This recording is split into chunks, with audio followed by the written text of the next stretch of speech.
지난 주일로 160번째로 마태복음 강해를 마치고 오늘 주일부터 마가복음 강해를 시작하도록 하겠습니다. 마가복음은 설교문에 있는 대로 저자는 마가입니다.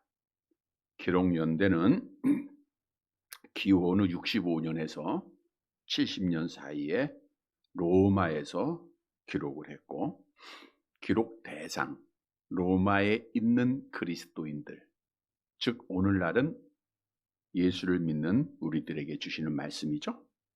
핵심 내용은 신적 권능을 행하시면서 순환당하신 종으로서의 예수님을 강조하고 있습니다. 순환을 당하신 종 되신 예수님. 마가가 순환을 당하는 종 되신 예수님을 말씀한 이유는 당시의 로마 기독교인들이 네로 황제로부터 엄청난 박해를 받았기 때문입니다. 로마의 폭군으로 불리죠. 네로 황제. 54년부터 68년까지 통치했던 자입니다. 그가 통치할 때에 도시 대부분이 화마로 휩싸이는 대화재가 발생을 했습니다. 이 화재는 폭군 네로가 자기 자신을 위해서 새로운 궁전을 짓기 위해 그 땅을 마련하기 위해서 네로의 명령에 의해서 시작된 화재입니다. 그런데 네로가 화재를 일으켰다라고 하는 소문이 끊임없이 퍼지자 이 네로는 자신에게 향하는 의심의 화살을 그리스도인들에게 돌리기 위해서 그리스도인들이 불을 저질렀다, 이렇게 거짓말로 백성들을 미혹하게 되었고, 따라서 백성들이 그리스도인에 대해서 분노하면서 그리스도인들을 박해하기 시작을 합니다. 기원후 64년에서 67년까지 로마에 있는 그리스도인들이 비참하게 수없이 죽임을 당하고 박해를 받았습니다. 그 중에 사도 바울도 그때 순교를 당하게 되죠. 따라서 마가는 박해를 당하고 있는 그리스도인들에게 힘을 주고 위로하기 위해서 마가복음을 기록한 거예요. 예수님이 신적 권능을 가지고 계시지만 종으로 이 땅에 오셔서 수많은 박해를 이기셨듯 너희도 이러한 고난을 잘 이기고 끝까지 믿음을 지키고 승리하는 자가 되라는 거예요. 그런데 로마에서 일어난 이 역사적인 사실을 돌아보면 뭔가 생각나는 게 있죠. 우리나라의 지금의 모습과 같다는 겁니다. 사실 우한 코로나는 말 그대로 중국 우한에서 시작된 것입니다.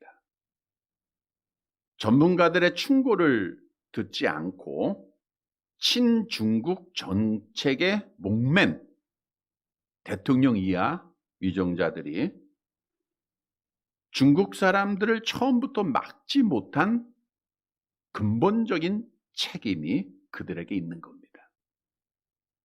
그런데 이 정부는 폭군 네로 황제처럼 교회가 코로나의 진원지인 것처럼 방송을 이용해서 국민을 속였어요. 그래서 우리나라 국민 대부분은 교회가 코로나의 진원지로 잘못 알고 있다는 거예요. 코로나 검사를 받으러 가면 어제 어떤 분이 그러더라고요. 검사 받으러 갔는데 교회 다니느냐? 이게 첫 질문이래요. 근데 나 교회 다니지 않는다 하면 예수님 부인하는 거 될 것이고, 교회 다닌다 그러면 이제 꼬치꼬치 묻고 어떻든 양성을 만들고 교회를 박해를 하는 거예요. 따라서 오늘 한국 교회가 또 우리 성도들이 어둠에 속한 세상 사람들로부터 조롱을 당하고 박해를 당하고 있는 현실입니다.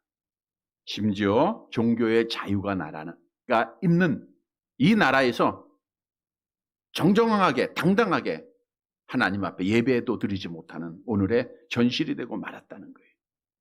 여러분, 믿음은 주님 오실 때까지 내가 죽을 때까지 어떤 박해와 시험이 있어도 지키는 겁니다. 왜냐하면 끝까지 견디는 자가 뭘 받아요? 구원을 받기 때문이죠.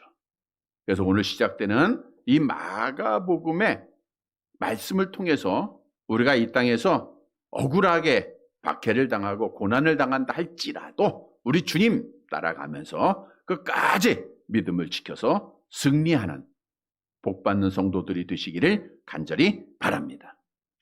여러분, 어떤 일에 성공하는 자들을 보면 시작하기 전 준비를 철저하게 합니다. 시험에서 좋은 성적을 내고 또 원하는 대학에 입학하기 위해서는 그 학생이 철저하게 공부하고 준비를 잘합니다. 운동선수가 좋은 기록을 내고 메달을 따기 위해서는 철저하게 자기를 희생하면서 준비를 잘합니다. 군인이 전쟁에서 승리하기 위해서는 철저하게 훈련으로 자기 자신을 준비해야 돼요. 아름다운 건물을 완성하기 위해서도 철저하게 설계로 준비하고 또한 재료를 준비해야 됩니다. 다시 말하면 준비하는 자가 성공하는 거예요. 준비하는 자가 뜻을 이루는 겁니다. 그런데 신앙생활에도 마찬가지입니다. 먼저 예를 들어 우리가 하나님이 받으시는 이 예배를 성공하기 위해서는, 즉 하나님이 찾으시고 하나님이 받으시는 예배를 드려야 되겠죠? 가인의 예배는 실패자고 아벨의 예배는 성공했어요. 그 예배를 드리기 위해서는 준비를 철저하게 잘해야 돼요. 우리 믿는 성도들은 일주일에 7일을 사는 자들이 아니라 하루를 사는 자예요. 월요일부터 토요일까지는 주일에 어떻게 하나님 앞에 예배 드릴까를 준비하는 시간들입니다. 특히 예비일인 토요일에는 주일에 할 일들을 미리미리 다 생각하고 준비를 잘 해놔야 돼요. 또한 토요일날 일찍 자야 됩니다. 우리는 연약한 인간이기에 누구라도 늦게 자고 참예배를 드릴 수가 없어요. 유두고처럼 잠을 잘 수밖에 없기 때문입니다. 그래서 우리는 하나님 앞에 참예배 드리기 위해서는 드릴 예물도 철저하게 준비를 하고 시간도 준비를 하고 정성도 준비를 해야 돼. 그래야 하나님 앞에 예배에 성공하는 거예요. 뿐만 아니라 우리 그리스도인들에게서 가장 중요한 것은 그리스도의 재림이죠. 왜냐하면 이날에 우리의 꿈이 이루어지는 날이기 때문입니다. 성경은 예수님의 오심에 대한 기록인데 구약은 오실 예수에 대한 기록이고 신약은 오신 메시아와 다시 오실 그리스도에 대한 기록입니다. 그래서 우리 믿는 성도들은 그리스도의 오심을 당연히 철저하게 준비를 해야 돼. 그래야 마지막 날 우리 주님 앞에 성공하는 신앙생활을 가진 성도들이 되기 때문입니다. 여러분, 성경은 예수님께서 다시 이 땅에 오심을 많이 말씀하고 있습니다. 우리 예수님께서도 사랑하는 제자들에게 이렇게 말씀하셨죠. 마태복음 24장 30절. 24장 30절 같이 봅니다. 그때 인자야 징조가 하늘에서 보이겠고 그때 땅의 모든 족속들이 통곡하며 그들의 인자가 구름을 타고 능력과 큰 영광으로 오는 것을 보리라. 우리 주님이 친히 내가 다시 이 땅에 오실 것을 말씀을 하셨어요. 또한 주님이 하나님의 나라로 올라가실 그 시간 기다리고 있던 보고 있던 사람들 앞에 천사들이 이렇게 말을 합니다. 사도행전 1장 11절 함께 봅니다. 이르되 갈릴리 사람들아 어찌하여 서서 하늘을 쳐다보느냐. 너희 가운데서 하늘로 올려지신 이 예수는 하늘로 가심을 본 그대로 오시리라 하였느니라. 사도 바울도 예언합니다. 주께서 호령과 천사장의 소리와 하나님의 나팔 소리로 친히 하늘로부터 강림하시리니. 그리스도 안에서 죽은 자들이 먼저 일어나고 그 후에 우리 살아남은 자들도 그들과 함께 구름 속으로 끌어올려 공중에서 주를 영접하게 될 것이라는 거예요. 따라서 예수 그리스도를 믿고 하나님의 자녀가 된 성도들은 당연히 주님의 오심을 어떻게 해야 돼요? 철저하게 준비해야 됩니다. 왜냐하면 준비하지 않는 자에게는 천국 문이 닫히기 때문입니다. 성경도 그런 비유가 있죠. 미련한 5 처녀가 준비하지 못했다가 어떻게 됐어요? 마태복음 25장 11절 12절 함께 봅니다. 그 후에 남은 처녀들이 와서 이르되 주여 주여 우리에게 열어주소서. 대답하여 이르시되 진실로 너희에게 이르노니 내가 너희를 알지 못하노라 하였느니라. 준비를 철저하게 한 슬기로운 5 처녀는 다시 오시는 주님과 함께 혼인잔치에 참여했죠. 그러나 준비하지 아니하는 자에게는 천국문이 닫혔다는 거예요. 그래서 마지막 날 성공하기 위해서는, 마지막 날 복을 받기 위해서는 예수님의 오심을 준비해야 돼요. 오늘 본문의 말씀은 세례 요한이라고 하는 사람이 주님의 오심을 어떻게 준비했는가를 우리에게 말씀하면서 그리스도의 오심을 준비하는 자들에게 교훈을 주고 있습니다. 따라서 오늘 말씀을 통해서 우리도 세례 요한처럼 주님의 오심을 잘 준비해서 마지막 날 다시 오시는 주님을 기쁨으로 맞이하고 주님과 함께 혼인잔치에 참여하는 성공하는 우리 성도들이 되시기를 간절히 바랍니다. 첫째 대지로 어떻게 준비해야 되는가? 복음을 전하면서 주님의 오심을 준비해야 됩니다. 본문 1절 말씀을 함께 봅니다. 1절 같이 봅니다. 하나님의 아들 예수 그리스도의 복음의 시작이라. 복음은 기쁜 소식이죠. 이 세상에 미치는 가장 큰 기쁨의 좋은 소식. 하나님 아버지께서 독생자 예수를 이 땅에 보내셨다는 거예요. 예수님을 마가는 이렇게 소개합니다. 하나님의 아들 예수 그리스도라. 우리 예수님은 하나님의 아들이십니다. 베드로도 고백했죠. 주는 그리스도시요 살아계신 하나님의 아들, 하나님이시라는 거예요. 사람의 몸을 입고 이 땅에 오셨다는 거예요. 그리스도라고 하는 것은 잘 아는 대로 기름 부음 받은 자로서 3가지 직분이 있죠. 뭐예요? 왕과 선지자, 제사장, 우리의 중보자, 잃어버린 하나님의 형상을 회복시키는 자예요. 그게 복음의 내용입니다. 그런데 구약 성경은 복음이 시작되기 전에 그 길을 준비할 자가 이 땅에 올 것을 말씀하고 있다는 것이죠. 오늘 본문 2절의 말씀을 보시기 바랍니다. 2절 같이 봅니다. 선지자 이사야의 글에 보라. 내가 내 사자를 내 앞에 보내노니 그가 내 길을 준비하리라. 누구를 보내요? 한 사자를 보내노니 그가 내 길을 준비하리라. 그러니까 주님이 이 땅에 오실 때 준비하는 자가 있을 것을 구약 성경은 말씀하고 있어요. 말라기 3장 1절에 보면 이제 본문 2절의 말씀에 증거가 되는데 같이 봅니다.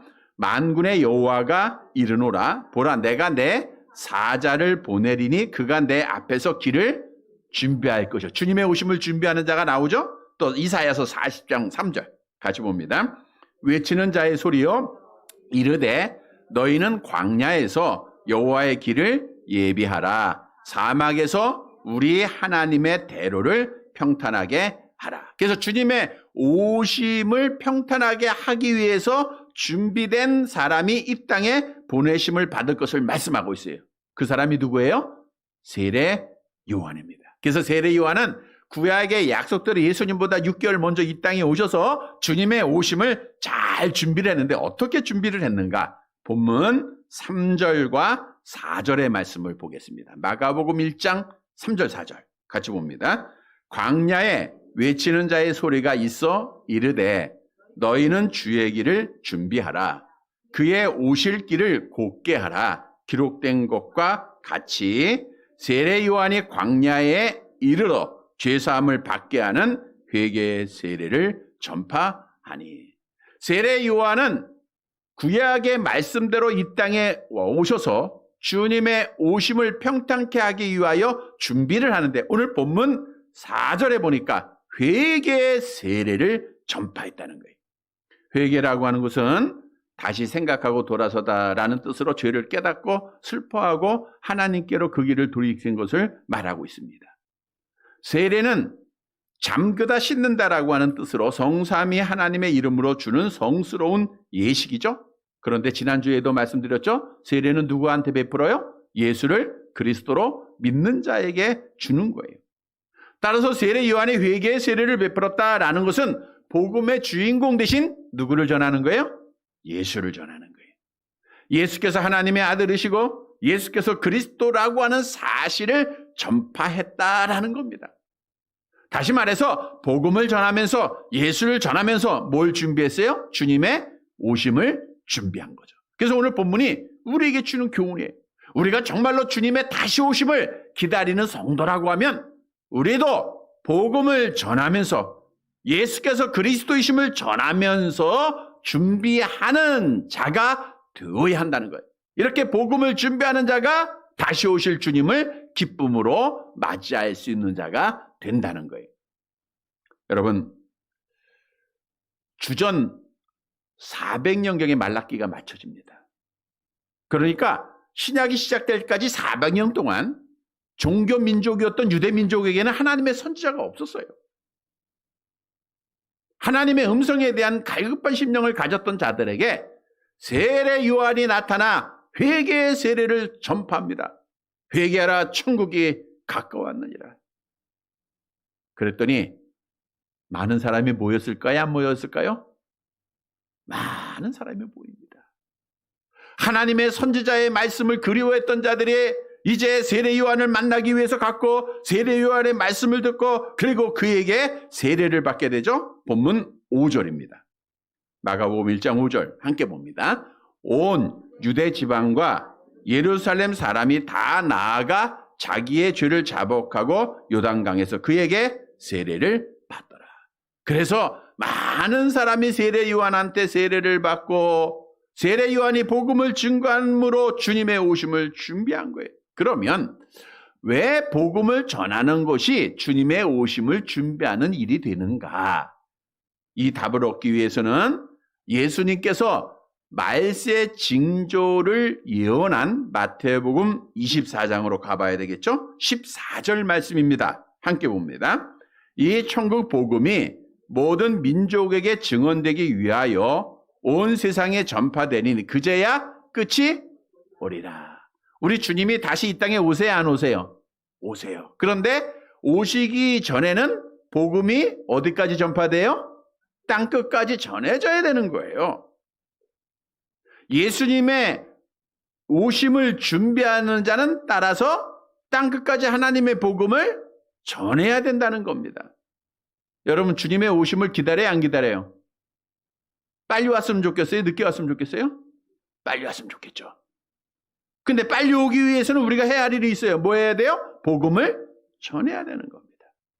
그래서 예수님께서도 지난주에 마태복음을 마치면서 마지막으로 우리에게 남기신 말씀이 뭐예요? 뭘 삼으라? 제자 삼으라고 말씀했잖아요. 마가복음 16장 마가복음을 마칠 때는 너희는 온 천하에 다니며 만민에게 복음을 전파하라 말씀했죠? 또 성령을 보내주실 것을 약속하신 주님은 너희가 성령을 받으면 뭐하라 그랬어요? 사도행전 1장 8절 암송해 볼까요? 시작. 오직 성령이 너희에게 임하시면 너희가 권능을 받고 예루살렘과 온 유다와 사마리아와 땅끝까지 이르는 내 증인이 되라 그랬어요. 여러분, 아직 주님이 오시지 않았다고 하는 것은 택한 백성들의 구원이 완성되지 않았다는 증거예요. 만일 완성이 됐다고 하면 우리 주님은 이제 잡았던 문고리를 열고 들어오십니다. 우리가 이렇게 어려운 시간들을 보내면서 많은 주의 종들이 야, 주님의 오심이 가까이 왔다라고 말하고 있어요. 우리 주님이 하나님께서 택한 백성들의 구원이 우리를 통해서 다 이루어졌다라고 지금 생각하신다고 하면 이제 곧 오실 겁니다. 그러나 아직 오지 않았다는 것은 주님께서 기다리고 있는 거예요. 누구를 기다려요? 택한 백성들이 돌아오기를, 우리를 통해서 돌아오기를 기다리는 거예요. 베드로후서 3장 9절 말씀이죠. 함께 봅니다. 주의 약속은 어떤 이들이 더디다고 생각하는 것 같이 더딘 것이 아니라 오직 주께서 너희를 대하여 오래 참으사 아무도 멸망하지 아니하고 다 회개하기에 이르기를 원하시느니라. 이 말씀은 모든 사람의 구원이 아니라 택한 백성들이 다 회개하고 돌아올 때까지 주님이 기다려야 돼. 근데 그 복음을 믿는 우리가 전해야 된다는 거예요. 그래서 주님의 오심을 기다리면 당연히 복음을 전하는 자가 돼야 돼요. 그런데 중요한 사실은 때를 놓치지 말아야 됩니다. 여러분, 주님의 구원의 날이 점점 멀어지고 있어요? 점점 가까워지고 있어요? 가까워지고 있죠? 로마서 13장 11절 함께 봅니다.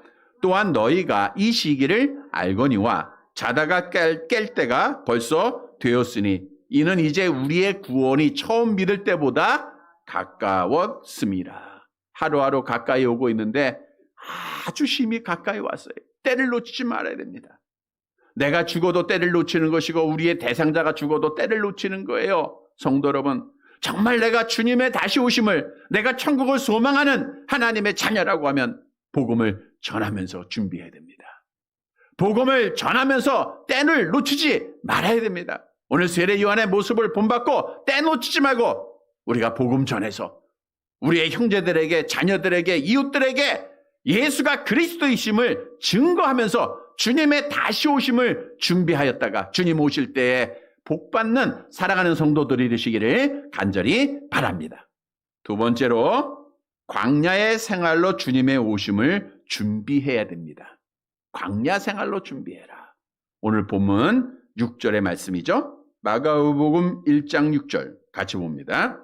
요한은 낙타털 옷을 입고 허리에 가죽띠를 띠고 메뚜기와 석청을 먹더라. 세례 요한은 광야에서 생활하면서 낙타털로 만들어진 옷을 입었습니다. 가죽띠를 허리에 띄었다는 거예요. 성경으로 돌아가 보면 주의 길을 예비하는 자가 엘리야와 같은 선지자일 것을 말씀하고 있는데 말라기 4장 5절입니다. 주님의 길을 예비하는 자가 어떤 자인가 함께 봅니다. 보라, 여호와의 크고 두려운 날이 이르기 전에 내가 선지자 엘리야를 너에게 보내리라 그랬죠. 그런데 엘리야는 어떤 사람이었죠? 열왕기하 1장 8절 함께 봅니다. 그들이 그에게 대답하되 그는 털이 많은 사람인데 허리에 가죽띠를 띄었나이다 하니 왕이 이르되 그는 디셉 사람 엘리야로다. 따라서 세례 요한이 털옷을 입었으니까 털 많은 사람처럼 보이죠? 허리에는 뭘 띄었어요? 가죽띠를 띄는 거예요. 그러니까 세례 요한은 낙타털로 만들어진 헐랑한 옷을 입고 이 옷을 고정시키기 위해서 염소나 양의 가죽으로 만든 띠를 띄운 겁니다. 이 복장은 광야에 거하는 자가 입어야 할 복장이에요. 또한 세례 요한이 먹었던 음식은 오늘 본문에 보니까 뭐예요? 메뚜기와 석청이라. 메뚜기는 당시에 가난한 자들이 단백질 섭취를 위해서 먹었던 음식입니다. 석청은 야생꿀입니다. 사람이 가꾸지 않은 나무나 바위 틈 혹은 야생동물에서 얻을 수 있는 것을 말하고 있어요. 우리가 가나안을 뭐가 많다 그랬어요? 예. 기름진 땅이라 그랬죠? 예. 근데 이 젖과 꿀이 흐르는 기름 땅은 광야예요. 광야를 말하는 거예요. 석청이 있습니다. 자, 하나님께서 세례 요한을 이 땅에 보내주시고 광야 생활을 하게 하십니다. 그리고 가난한 옷을 입게 하시고 가난한 자들이 먹었던 음식을 주시는데 지금으로 얘기하면 자연식이에요. 석정을 통해서 그의 건강을 유지시켜 주시는 거예요. 하나님이 그의 필요를 다 채워주시는 거예요. 자, 우리에게 주는 교훈입니다. 세례 요한은 주님의 오심을 준비하면서 집을 떠나요. 그리고 어디로 가요? 광야로 갑니다. 외치는 자의 소리가 되어서 양떼 털옷을 입고 허리에 가죽띠를 메고 메뚜기와 꿀을 먹으면서 주의 길을 예비했다는 거예요. 무엇을 의미합니까? 우리가 정말 주님의 다시 오심을 기다리는 정도라고 하면 우리도 어디로 가야 돼요? 광야로 가야 돼요. 광야로 가서 준비하는 겁니다. 여러분, 광야로 가야 한다고 하는 것은 무엇을 의미하고 있는가? 우리가 휘황찬란한 도시를 밤에 바라보면 보이는 곳이 불빛들이에요. 불빛이 보입니다. 그런데 저 시골에 가령도 없는 곳에 밤에 가보면요, 하나도 보이는 게 없어요. 소돔과 고모라성처럼 애굽처럼 휘황찬란한 이 세상은 보는 게 많아요. 보다 보면 아담과 하와처럼 미혹을 받고 죄를 범하는 거예요. 근데 광야 생활은 세상 것이 보이지를 않아요. 세상 것이 아무것도 보이지 않는다는 것은 누가 보인다는 거예요? 하나님만 보인다는 거예요. 그래서 광야 생활을 했다는 것은 하나님만 보고 하나님 만나는 곳, 이런 생활을 하라는 겁니다. 아브라함이 조카 롯을 떠나보낸 이후에 창세기 13장에 보니까 여호와 아브라함이 광야에서 나타나십니다. 모세라고 하는 사람도 왕궁에 있을 때에는 하나님을 못 봤어요. 광야 생활하다가 하나님 보죠? 출애굽기 3장 2절 말씀 함께 봅니다. 여호와의 사자가 떨기나무 가운데로부터 나오는 불꽃 안에서 그에게 나타나시니라. 광야 생활하다가 주님 만나는 거예요. 따라서 광야에 거했다는 것은 하나님만 바라보는 겁니다. 하나님만 의지하는 겁니다. 하나님과 영적으로 교제하는 거예요. 그래서 주의 다시 오심을 준비하는 자들은 이 세상 것 바라보고 세상 것 즐기는 자가 아니에요. 광야 생활 가운데 하나님 바라보면서 하나님과 영적 교제하면서 준비하는 자들입니다. 이러한 성도들이 되시기를 바랍니다. 또한 광야 생활이라는 것은 장막에 거해요. 텐트에 거합니다. 영원한 집이 아니에요. 뿌리를 내는 게 아니라 돌아갈 본향 하나님의 나라를 바라봤다는 거예요. 예수 그리스도를 믿지 않는 자들은 본향이 어디예요? 어디예요? 지옥이죠. 그러니까 지옥에서 고통을 당해야 되니까 이 땅에서 어떻게 해야 돼? 그래도 사는 동안 잘 살아야 돼. 즐겨야 돼.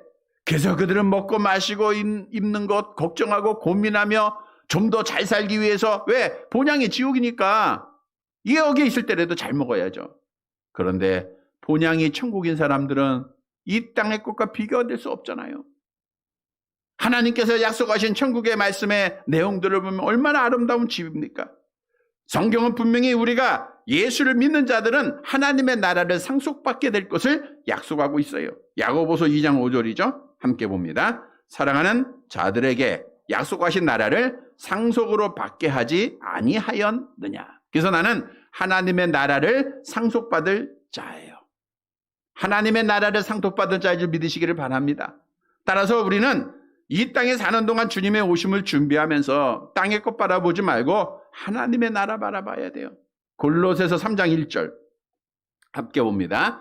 그러므로 너희가 그리스도와 함께 다시 살리심을 받았으면 위의 것을 찾으라. 거기는 그리스도께서 하나님 우편에 앉아 계시니라.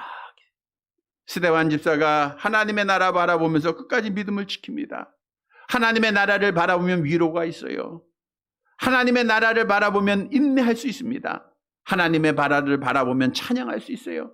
하나님의 나라를 바라보면 끝까지 어떤 박해 속에서도 믿음을 지키는 거예요. 성경은 세례 요한처럼 광야 생활하는 자, 먼저 하나님의 나라를 구하는 자 필요를 채워줄 것을 하나님이 석청을 그를 위해서 준비했듯, 그를 위해서 준비했듯 우리를 위해서 준비해 주세요. 광야 생활하는 자에게 분명히 천국을 약속합니다. 골로새서 3장 4절 함께 봅니다. 우리 생명이신 그리스도께서 나타나실 그때에 너희도 그와 함께 영광 중에 나타나리라. 성도 여러분, 세례 요한은 주님의 오심을 준비하면서 집을 떠나 어디에서 생활했어요? 광야. 우리도 광야 생활해야 돼요.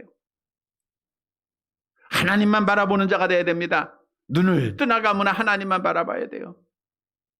그리고 우리는 이 땅에 소망을 두지 말고 하나님의 나라에 소망을 둔 자들이 돼야 돼요. 그래야 믿음 지킵니다. 그래야 복 받습니다. 세례 요한처럼 광야 생활하면서 하나님과 영적 교제하고 하나님만 바라보면서 끝까지 믿음을 지켜서 다시 오시는 주님 기쁨으로 맞이하는 사랑하는 성도들이 되시기를 간절히 바랍니다. 세 번째로 겸손하게 주님만 높이며 주님의 오심을 준비해야 됩니다. 본문 7절 말씀 봅니다. 같이 봅니다. 그가 전파하여 이르되 나보다 능력 많으신 이가 내 뒤에 오시나니 나는 굽혀 그의 실발 끈을 풀기도 감당하지 못하겠노라. 세례 요한은 주님의 오심을 준비하면서 내 뒤에 오시는 이가 나보다 능력 많다라고 증거를 하고 있어요. 당연히 많죠. 왜요? 그분은 하나님이시니까. 만물을 창조하시고 만물을 지배하고 계시는 그 예수를 세례 요한은 알았던 거예요.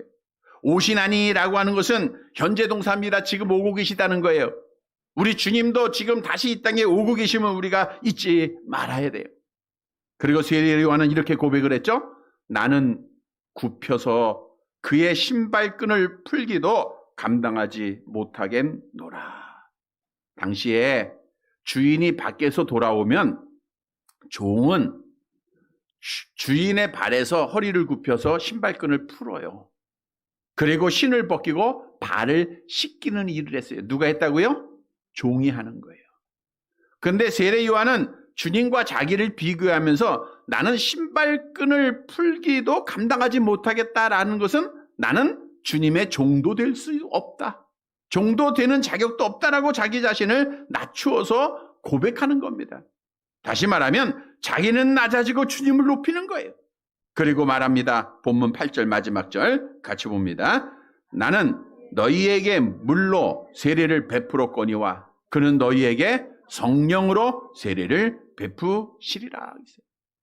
나는 회개 세례로 물로 세례하는 거지만 주님께서는 앞으로 죽은 영혼을 살리는 성령의 세례를 베푸실 뿐이다. 그러니까 나는 주님과 비교할 수 없다. 그렇게 세례 요한은 자기를 낮추고 겸손하게 주님만 높이는 삶으로 누구를 준비했어요? 주님의 오심을 준비했다는 거예요.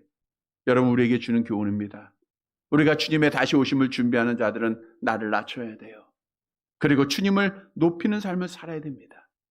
다시 말하면 주님의 오심을 준비하는 성도들은 무엇을 하든지 하나님께 영광 돌리는 삶을 살아야 된다는 거예요. 사람의 제일 되는 목적이 뭐예요? 하나님을 영화롭게 하고 영원토록 그를 즐거워하는 거예요. 성경도 말하고 있죠. 너희는 먹든지 마시든지 다 무엇을 위해서 하라? 하나님의 영광을 위해서 하라. 그래서 성도들은 자나깨나 어떻게 하면 하나님을 미소짓게 할까? 어떻게 하면 주님 앞에 영광을 돌릴까? 나는 낮아지고 주님을 높이는 자가 마지막 날의 영광을 얻기 때문이에요. 여러분, 우리 주님이 많은 걸 우리를 통해서 기뻐하십니다. 그 중에 하나가 예배죠. 오늘도 우리 주님이 여러분이 주의 전에서 예배하는 이 모습을 보시면서 세상의 박해 가운데 세상의 시험을 이기고 나와서 예배하는 이 모습을 보고 주님이 얼마나 좋아하십니까? 예배는 가치 있는 자에게 절하는 것인데 우리의 이 예배가 가치 있는 우리 주님 앞에만 영광이 되는 참 예배가 되어야 돼요. 그래서 우리 그리스도인들에게는 예배가 생명인 거예요. 하나님을 알지 못하는 자들은 지난 주일 저녁에도 말씀드린 것처럼 하나님 앞에 예배하지 못합니다. 사울의 딸 미갈과 같아요. 그러나 하나님을 알았던 다윗은 예배에 성공하는 자가 된 거예요. 그래서 우리는 예배를 중요히 여기고 하나님의 영광을 위해서 살아가는 자가 되어야 됩니다. 뿐만 아니라 주님의 영광을 나타낸다고 하는 것은 나를 통해서 주님을 보여야 돼요. 여러분의 말 한마디 한마디에 행동 하나하나가 주님이 보여야 됩니다. 바꿔 얘기하면 세상 사람들이 볼 때 주님을 보는 것 같은 자가 돼야 돼. 그래야 주님의 이름이 높여집니다. 이러한 삶이 주님의 다시 오심을 기다리는 성도의 삶이라는 거예요. 성도 여러분, 오늘 세례 요한을 바라보세요. 그가 400여 년 동안 선지자가 없이 광야에서 외치는 자의 소리가 됐을 때 수많은 사람이 그를 따랐어요. 세례 요한도 우리와 같은 성정을 가진 인간입니다. 자기를 존경하고 자기를 따르고 자기 말을 듣고 순종하는 그 사람들을 볼 때 교만할 수 있었어요. 높아질 수 있었습니다. 오늘날 이 땅에 많은 이단들이 처음에 시작은 참신앙으로 시작했다가 사람들이 찾아가니까 교만해져서 타락하는 것을 보지 않아요? 그러나 세례 요한은 교만하지 않았어요. 끝까지 자기를 낮추고 주님만 높입니다. 그게 하나님 앞에 복받은 거예요. 우리는 세례 요한의 모습을 본받아 이 세상에서 사람들 앞에 인정받고 사람 앞에 영광 얻으려고 하지 마세요. 나는 낮아지고 오직 주님만 높이는 삶 살아야 됩니다. 우리 주님의 영광을 위해서라면 내 목숨까지도 바치는 자가 돼야 돼. 그래서 세례 요한처럼 나는 낮추고 우리 주님만 높이는 삶으로 그리스도의 다시 오심을 준비하는 사랑하는 성도들이 되시기를 간절히 바랍니다. 말씀을 정리해 드립니다. 여러분, 예수를 그리스도로 믿는 우리 성도들의 마지막 소망은 주님의 오심입니다. 왜냐하면 이날 우리는 약속하신 하나님의 나라의 복을 받기 때문에 그래요. 주님이 오실 때 어떤 이들은 주여 어서 오시옵소서 우리 주님을 기쁨으로 맞이할 것이고 어떤 이들은 숨게 될 겁니다. 우리는 주의 오심을 준비해야 성공하는 신앙인이 될 수 있어요. 성도 여러분, 오늘 본문의 말씀은 세례 요한이 주님의 오심을 어떻게 준비했는가를 우리에게 말씀해 주고 있어요. 첫째로 주님의 오심은 어떻게 준비해야 돼요? 복음을 전하면서. 왜? 복음이 전해야 주님 오시니까. 주님 어서 오세요 기다리면서 복음 전하지 않으면 가짜예요. 복음 전하면서 기다려야 돼요. 두 번째 뭐 해야 돼요? 광야 생활해야 됩니다. 광야 생활은 누구만 보는 거예요? 하나님만 바라보는 겁니다. 천국 소망하는 거예요. 이 땅에 뿌리 내린 게 아닙니다. 이 땅에 소망 두는 게 아닙니다. 세 번째로는 겸손하게 누구를 높여요? 주님 높이면서 준비해야 돼요. 이러한 자들이 마라나타, 주 예수의 어서 오시옵소서 외칠 수 있는 성도들입니다. 사랑하는 성도 여러분, 주님의 다시 오심을 분명히 확신하고 우리도 오늘 세례 요한처럼 주님의 오심을 잘 준비하게, 철저하게 준비해서 우리 주님 오실 때 주 예수여 어서 오시옵소서 기쁨으로 자리에 주님을 다 함께 맞이하고 영원한 복을 받는 사랑하는 성도들이 되시기를 주님의 이름으로 간절히 바랍니다. 하나님 아버지, 마가복음을 시작하게 하신 것 감사를 드립니다. 종 되신 주님께서 고난 중에 승리하셨음을 기억하게 하시고 마가복음의 말씀을 통해서 끝까지 믿음을 지키는 성도들 되게 하옵소서. 오늘 첫 시간 세례 요한이 주님의 오심을 어떻게 준비했는가를 교훈해 주셨사오니 그리스도의 재림을 기다리는 주의 자녀로서 복음을 전하면서 준비하는 자들 되게 하시고 광야 생활하면서 준비하는 자들 되게 하시고 겸손하게 주님을 높여서 주님의 오심을 준비하는 자들 되게 하옵소서. 그래서 약속대로 주님 이 땅에 오실 때에 주님 어서 오시옵소서 다 함께 맞이하고 복받는 사랑하는 성도들 되게 하옵소서. 예수님의 이름으로 기도드리옵나이다. 아멘.